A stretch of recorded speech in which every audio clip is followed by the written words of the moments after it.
ဟော်မုတ်စီလက်ကြားကိုအထင်သေးထိန်းချုပ်ထားပြီးဟုအီရန်ကကြေညာပါတယ်။အစ္စရေးကအီရန်နိုင်ငံတွင်းရှိပြစ်မှတ်များကိုဆက်တိုက်ခိုက်နေပြီးလက်ဘနွန်တောင်ပိုင်းရှိအီရန်ကြောထောက်နောက်ခံပြုဟစ်ဇ်ဘိုလာလက်နက်ကိုင်များကိုလည်းထိုးစစ်ဆင်လက်ရှိကစစ်ပွဲ၏9ရက်မြောက်နေ့ဖြစ်သောဗုဒ္ဓဟူးနေ့တွင်မူအီရန်ဘက်ကကမ္ဘာစွမ်းရည်တည်ယူပို့ဆောင်ရေးတွင်အဓိကကျသည့်ဟော်မုတ်စီလက်ကြားကိုအပြည့်အဝထိန်းချုပ်လိုက်ပြီဟုကြေညာလိုက်ပါတယ်။အစ္စရေးစစ်တပ်သည်အီရန်အစိုးရ၏ပြစ်မှတ်ပေါင်းထောင်နဲ့ချီကိုခြေမုံရန်ရည်ရွယ်ထားပြီးအီရန်နိုင်ငံတွင်အနည်းဆုံးတစ်ပတ်သို့မဟုတ်နှစ်ပတ်ခန့်စစ်စင်ရေးဆက်လုပ်ရန်စီစဉ်နေကြောင်းစစ်ဘက်ဆိုင်ရာသတင်းထောက်များကိုကိုးကား၍ Times of Israel သတင်းတွင်ဖော်ပြထားပါတယ်။အစ္စရေးစစ်တပ်သည်တီရာမြို့ရှိလုံခြုံရေးကွပ်ကဲမှုဌာနများနဲ့အီရန်အနောက်ပိုင်းအစ္စဖာဟာမြို့ရှိဒုံးကျည်စက်ရုံပါဝင်ပြစ်မှတ်ဒါဇင်ပေါင်းများစွာကိုတိုက်ခဲ့ကြောင်းနဲ့တီရာမြို့တော်ကောင်းကင်ယံတွင်လည်းအီရန်တိုက်လျင်တစ်စင်းကိုပစ်ချနိုင်ခဲ့ကြောင်းဆိုပါတယ်။ဗုဒ္ဓဟူးနေ့ညနေပိုင်းတွင်ပြုလုပ်သည့်စီစဉ်ထားသောအယာတိုလာအလီခါမီနီစာပနအခမ်းအနားကိုမကြုံစဘူးလူရင်အားအမြောက်များလာရောက်မည်ဟုခန့်မှန်းရသဖြင့်ရွှေ့ဆိုင်းလိုက်ကြောင်းနိုင်ငံပိုင်ရုပ်သံကကြေညာခဲ့ပါတယ်။အခမ်းအနားကျင်းပပြီးဖြစ်သည့်ရက်ကိုနောက်ပိုင်းတွင်ထပ်မံကြေညာသွားမည်ဟုပြောပါတယ်။အမေရိကန်နဲ့အစ္စရေးတို့၏ဘုံကျဲတိုက်ခိုက်မှုများကိုကြုံတွေ့နေရတော့လေခါမနီနေရာတွင်ဆက်ကားမိသူကိုအမြန်ဆုံးခန့်အပ်ရန်အီရန်ဆိုရကကြိုးပမ်းနေကြောင်းနိုင်ငံပိုင်ရုပ်သံကသတင်းထုတ်ပြန်ပါတယ်။ကမ္ဘာ့ရေနံနဲ့သဘာဝဓာတ်ငွေ့ထောက်ပံ့မှုအတွက်အရေးပါသောဟော်မုတ်စီလက်ကြားကိုအီရန်တပ်ဖွဲ့များကအပြည့်အဝထိန်းချုပ်ထားပြီးဖြစ်ကြောင်းနဲ့ဖြတ်သန်းသွားလာသည့်မိသည့်သင်္ဘောကိုမဆိုဒုံးကျည်သို့မဟုတ် drone အန္တရာယ်နဲ့ရင်ဆိုင်ရနိုင်ကြောင်းအစ္စလာမစ်တော်လှန်ရေးအစောင့်တပ်ကသတိပေးထားပါတယ်။အမေရိကန်သမ္မတထရမ့်ကအရေးပါသောပင်လယ်ကွေ့ရေကြောင်းတွင်ရေနံတင်သင်္ဘောများကိုအကာအကွယ်ပေးရန်အမေရိကန်ရေတပ်ကအစင်းသစ်ရှိနေကြောင်းအင်္ဂါနေ့တွင်ပြောကြားခဲ့ပါတယ်။ဟော်မုတ်စီလက်ကြားကိုဖျက်ဆီးနေသည့်ကုန်သက်တာတင်သင်္ဘောတစ်စင်းသည်အမျိုးအမည်မသိလက်နက်ဖြင့်အပစ်ခံရသဖြင့်အင်ဂျင်ခန်းတွင်မိလောင်မှုဖြစ်ပွားခဲ့ကြောင်း UK ရေကြောင်းအေဂျင်စီကပြောကြားခဲ့ကာ၎င်းသည်24နာရီတွင်အဆိုပါရေပြင်တွင်4ကြိမ်မြောက်တိုက်ခံရခြင်းဖြစ်ပါတယ်။စစ်ပွဲစတင်ချိန်မှစ၍အမေရိကန်အစ္စရေးတိုက်ခိုက်မှုကြောင့်စစ်ဘက်ဝန်ထမ်းများနဲ့အရက်သားစုပေါင်း1045ဦးသေဆုံးခဲ့ကြောင်းအီရန်၏တရားဝင် IRNA သတင်းဌာနကဗုဒ္ဓဟူးနေ့တွင်ထုတ်ပြန်ခဲ့ပါတယ်။လိုအပ်ပါကဟော်မုတ်ရေလက်ကြားမှဖျက်ဆီးတဲ့ရေနံတင်သင်္ဘောတွေကိုကာကွယ်ပေးမယ်လို့ဒေါ်နယ်ထရမ့်ကပြောပါတယ်။ဟော်မုတ်ရေလက်ကြားမှဖျက်ဆီးမောင်းနေတဲ့ရေနံတင်သင်္ဘောတွေကိုအမေရိကန်ရေတပ်ကကာကွယ်စောင့်ရှောက်မယ်လို့အမေရိကန်သမ္မတဒေါ်နယ်ထရမ့်ကပြောပါတယ်။လိုအပ်မယ်ဆိုရင်အမေရိကန်ရေတပ်ဟာဟော်မုတ်စီလက်ကြားမှဖျက်ဆီးတဲ့ရေနံတင်သင်္ဘောတွေကိုကာကွယ်စောင့်ရှောက်မှုစတင်ပါမယ်လို့၎င်းကလူမှုကွန်ရက်မှာရေးသားခဲ့တာဖြစ်ပါတယ်။အမေရိကန်နိုင်ငံဟာကမ္ဘာတဝန်းစွမ်းရည်လွတ်လပ်စွာစီးဆင်းမှုရှိဖို့လှုံ့ဆော်သွားမယ်လို့သူကဆက်ပြောပါတယ်။ပါရှားပင်လယ်ကွေ့မှာဖျက်ဆီးသွားတဲ့တင်ပေါ်အလုံးအတွက်တင့်တော်သောအာမခံမှုဆောင်ရွက်ပေးဖို့အမေရိကန်နိုင်ငံအပြည်ပြည်ဆိုင်ရာဖွံ့ဖြိုးတိုးတက်ရေးကော်ပိုရေးရှင်းကိုညွှန်ကြားထားတယ်လို့ဒေါ်နယ်ထရမ့်ကဆိုပါတယ်။အီရန်နဲ့အမေရိကန်ကြားအပြန်အလှန်ပစ်ခတ်မှုတွေဆက်ဖြစ်နေတာကြောင့်ကမ္ဘာစွမ်းရည်ဈေးကွက်မှာသဘာဝဓာတ်ငွေ့နဲ့ရေနံစိမ်းထောက်ပံ့မှုတည်ငြိမ်ရေးနဲ့ပတ်သက်လို့စိုးရိမ်မှုတွေရှိနေပြီးအနာဂတ်မှာဈေးနှုန်းမြင့်တက်လာဖို့တွန်းအားပေးနေပါတယ်။အရေးယူမှုတွေထပ်လာမယ်လို့လည်းဒေါ်နယ်ထရမ့်ကလူမှုကွန်ရက်မှာရေးသားခဲ့ပါတယ်။အဆိုပါမှတ်ချက်ဟာ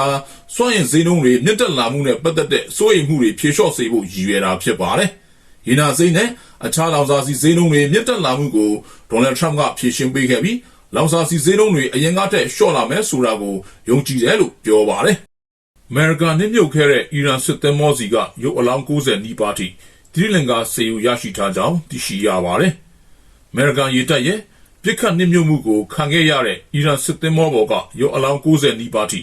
သီရိလင်္ကာရေတပ်ကစေယူရရှိထားပြီးဖြစ်ကြောင်းသိရှိရပါတယ်။မတ်လ4ရက်နေ့မနေ့အစောပိုင်းတုန်းကသီရိလင်္ကာကမ်းလွန်မှာနှိမ့်မြုပ်နေတဲ့အီရန်ရေတပ်သင်္ဘောတစ်စင်းစီကအရေးပေါ်အကူအညီတောင်းခံမှုကိုရရှိခဲ့ပြီးတောရောက်ကူညီခဲ့ကြောင်းသီရိလင်္ကာကအတည်ပြုခဲ့ပါတယ်။ IRIS ဒေနာစစ်သင်္ဘောပေါ်က32ဦးကိုအသက်ရှင်လက်ကယ်ဆယ်နိုင်ခဲ့ပြီးမတ်လ9ရက်နေ့အထိအခြေအနေရတော့ရုပ်အလောင်း89ခုအထိစေယူရရှိထားကြောင်းသီရိလင်္ကာကဆိုပါတယ်။အမေရိကန်ကာကွယ်ရေးဝန်ကြီး Pete Hegseth ကအိန္ဒိယသမုဒ္ဒရာထဲမှာရှိနေချိန်အီရန်ရေတပ်ကအင်မတန်ဂုဏ်ယူတဲ့စစ်သင်္ဘောတစ်စင်းကိုအမေရိကန်ကပစ်ခတ်နှိမ့်မြုပ်ခဲ့ကြောင်းအတည်ပြုထားပါတယ်။ဒါဟာဒုတိယကမ္ဘာစစ်နောက်ပိုင်းအမေရိကန်ရေငုံသင်္ဘောတစ်စင်းက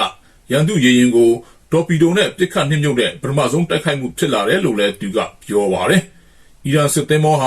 ာပစိဖိတ်သမုဒ္ဒရာထဲကနိုင်ငံတကာရေပြင်မှာဘေးကင်းမယ်လို့အထင်မှားနေခဲ့ပေမဲ့အဆုံးမှာတော့တော်ပီဒိုထိပြီးနှိမ့်မြုပ်သွားခဲ့ကြောင်းပင်တဂွန်စစ်ဌာနချုပ်မှာပြုလုပ်တဲ့သတင်းစာရှင်းလင်းပွဲမှာဟက်ဆက်ကပြောကြားခဲ့ပါတယ်။အီရန်နိုင်ငံသားဝန်ကြီးအဘစ်အာရချီကတော့အမေရိကန်ဟာအီရန်ကမ်းခြေနဲ့မိုင်2000လောက်ဝေးတဲ့နေရာမှာအကြောင်းမဲ့ရန်လိုရက်စက်မှုမျိုးကျူးလွန်ခဲ့တာလို့ဆွဆွဲခဲ့ပါတယ်။ Frigate စစ်သင်္ဘောဒင်နာဟာ အိန္ဒိယရေတပ်ရဲ့ဖိတ်ကြားမှုကြောင့်စစ်သည်အင်အား130ဝန်းကျင်နဲ့တွားရောက်ခဲ့ကြောင်းစစ်မြေပြင်နဲ့အလံဝါခွင့်ရနေရာမှာရှိနေပေမဲ့ဘာဂျိုရင်သတိပေးချက်မှမရပဲနိုင်ငံတကာရေပိုင်နက်မှာတက်ခိုက်ဖျက်ဆီးခံခဲ့ရကြောင်းသူကလူမှုကွန်ရက်မီဒီယာ X မှာရေးသားထားခဲ့ပါတယ်။အိန္ဒိယရေတပ်သတင်းရင်းမြစ်တွေကတော့ဒေနာဟာအိန္ဒိယမှာပြုလုပ်ခဲ့တဲ့နိုင်ငံတကာရေတပ်ဖွဲ့များစမ်းစစ်မှုအခမ်းအနားကနေဖေဖော်ဝါရီ25ရက်နေ့ကလေးကပြန်လည်ထွက်ခွာသွားပြီးဖြစ်တဲ့အတွက်အီရန်ဘက်ကကြေညာသလိုလက်ရှိအချိန်မှာအိန္ဒိယရေတပ်ရဲ့ဧည့်သည်ရေရင်မဟုတ်တော့ကြောင်းမှတ်ချက်ပေးထားပါတယ်။အီရန်ရေတပ်ရဲ့အသစ်လွန်ဆုံးစစ်သင်္ဘောတွေတဲကတစ်စင်းဖြစ်တဲ့ဒေနာဟာကာဝေးပင်လယ်ပြင်တွေမှာကင်းလက်ခုတ်မောင်းနိုင်အောင်တိစောက်ထားပြီးအကြီးစားအမြောက်တွေလေကြောင်းပြဒုံးကြီးတွေတင်မောဖြတ်ဒုံးတွေနဲ့တော်ပီဒိုတွေတပ်ဆင်ထားကြောင်းသိရှိရပါတယ်။အီရန်စစ်ပွဲစတင်ကြတဲ့ကအီရန်ရေတပ်ရဲ့တင်မောပေါင်း20လောက်ကိုအမေရိကန်နဲ့အစ္စရေးကပူးပေါင်းတိုက်ခိုက်နှိမ့်ညွတ်ထားခဲ့ပြီးဖြစ်တယ်လို့အမေရိကန်ရဲ့ဗဟိုစီးရေးကိုကဲမှုဌာန SATCOM ကကြေညာထားပါတယ်။မိုဘိုင်းဖုန်းကနေခြေရခံဖို့စစ်တပ်ကပြင်ဆင်လာကြောင်းသိရှိရပါတယ်။လာမည့်အစိုးရသစ်လက်ထက်တွင်Digital ထောက်လှမ်းရေးနည်းစနစ်ဖြင့်မိုဘိုင်းဖုန်းသုံးစွဲသူများရဲ့လုံခြုံရေးကိုချိုးဖောက်နိုင်သည့်ဗဟိုမိုဘိုင်းဆက်ပစ္စည်းသက်သေကမှတ်ပုံတင်စနစ် Central Equipment Identity Register CEIR ကိုစတင်အသုံးပြုရန်စစ်ကော်မရှင်ကကြိုးပမ်းနေကြောင်းသိရှိရပါတယ်။ CEIR စနစ်ဆိုဒီမှာမိုဘိုင်းဖုန်းတိုင်းတွင်ပါဝင်သောမိုဘိုင်းကွန်ရက်သုံးဆက်သွယ်ရေးဆက်ပစ္စည်းများ၏မူရင်းမှတ်သား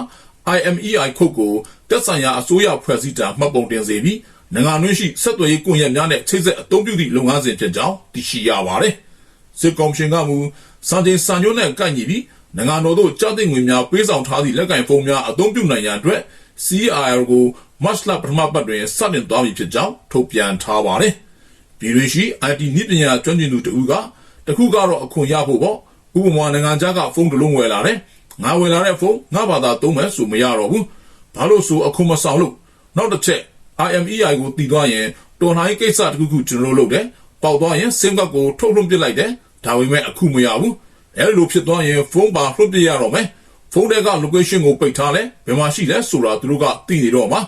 ပေးမသုံးလို့ပိတ်လိုက်ရင်ဘာမှလုပ်မရတော့ဘူးပိုပြီးတင်းကျပ်လာတာပေါ့ဟုပြောပါတယ်အဆိုပါတင်ညာချက်တွင်လက်ရှိအသုံးပြုနေသောဖုန်းဟန်ဆက်များကိုအခွန်ပေးဆောင်ရမလို့ပဲဆက်လက်အသုံးပြုနိုင်ရန် CEIR စနစ်အလိုလျောက်ထည့်သွင်းပေးမှာဖြစ်ပြီးယင်းစနစ်ထည့်သွင်းပြီးဖုန်းများ၌ယခုမတ်လကုန်နောက်ဆုံးထားပြီး SIM ကတ်တစ်ခုခုထည့်သွင်းအသုံးပြုရလိုကြောင်းစစ်ကောင်ရှင်ကဆိုပါတယ်။ IT နည်းပညာရှင်တဦးကအဲ့ဒါနှစ်မျိုးရှိတယ်ပထမတော့အောက်လမ်းကဖုန်းဝန်နာတွေတားဖို့နောက်တစ်ချက်ကဒီလူကဒီဟန်ဆက်တစ်ခုထဲကို SIM ကတ်ပြောင်းထည့်ရင်လည်းဒီလူပါဆိုတာသိဖို့ IMEI သုံးပြီးတော့ချိတ်လိုက်တဲ့ပုံစံမျိုးပေါ့လောဆယ်ဟန်ဆက်တွေကိုဘယ်သူဟန်ဆက်ဆိုတာစင်းမသွင်းထားဘူးပေါ့နော်ဖုန်းနံပါတ် SIM ကတ်နဲ့ပဲစင်းလုပ်ထားတယ်အဲ့ဒီတော့ SIM ကတ်ကိုကိုယ်နာမည်နဲ့လုပ်ထားတဲ့ဟန်ဆက်တွေထည့်လိုက်တာနဲ့ဒီဖုန်းကဘယ်သူဟာဆိုပြီးတွဲပြီးတော့တည်သွားတဲ့ပုံစံပေါ့ privacy အရဆိုရင်ဒီလူကဒီနာမည်နဲ့ဖုန်းထဲ SIM ကတ်ထည့်ထားရင်နောက် SIM ကတ်အသစ်ထည့်လဲဒီလူပဲဆိုတာတည်သွားနိုင်တယ်ဟုပြောပါတယ်ထိုအခြေအနေများကြောင့်ရခိုင်ကဲ့သို့ SIM ကတ်လွှင့်ပစ်ပြီးပြန်လည်အသုံးပြုရမရတော့ကြောင်းလဲချင်းမှာကSIM ကတ်နဲ့ဖုန်းဟန်ဆက်ပါအသစ်ပြောင်းလဲရမည့်ပုံစံဖြစ်ကြောင်း၎င်းကရှင်းပြပါတယ်။ CEIR စနစ်ကိုဧပြီလ1ရက်နေ့တွင်စတင်ပြီးဖြစ်ပြီးနောက်ပိုင်းအခွန်ပေးဆောင်ထားခြင်းမရှိသည့်မိုဘိုင်းဖုန်းများအနေဖြင့်ဖုန်းလိုင်းများနဲ့ချိတ်ဆက်အသုံးပြုနိုင်မည်မဟုတ်ပဲဆက်လက်အသုံးပြုလိုပါကအခွန်နဲ့ဒဏ်ကြေးများကိုတစ်လအတွင်းပေးဆောင်မှသာအသုံးပြုခွင့်ပြန်လည်ရရှိမည်ဟုစစ်ကောင်ရှင်ကထုတ်ပြန်ထားပါတယ်။ရုရှားရဟတ်ယာဉ်ကိုရုရှားလေကြောင်းကာကွယ်ရေးစနစ်တွေကမှားယွင်းပစ်ချခဲ့ကြောင်းသိရှိရပါတယ်။ရုရှားရဟတ်ယာဉ်တစ်စင်းကိုရုရှားလေကြောင်းကာကွယ်ရေးစနစ်တွေကမှားယွင်းပစ်ချမိပြီးအမှုထမ်းတွေအားလုံးတိတ်ဆုံးသွားကြောင်းသတင်းတွေထွက်ပေါ်လာပါတယ်။ရုရှားရဲ့စီးသတင်းတွေကိုမျှဝေလေးရှိတဲ့ Telegram Channel တချို့က Rostov ဒေသမှာမတ်လ3ရက်နေ့တုန်းကအဲ့ဒီအမှားယွင်းဖြစ်ခဲ့တာလို့ဖော်ပြခဲ့ကြပါတယ်။ရုရှားရဲ့လေကြောင်းကာကွယ်ရေးတပ်ဖွဲ့တွေက MI8 လို့ယူဆရတဲ့စစ်ရဟတ်ယာဉ်ကိုယူကရိန်းဒရုန်းတွေလို့မှားယွင်းယူဆပြီးပစ်ချမိခဲ့တာလို့ဆိုပါတယ်။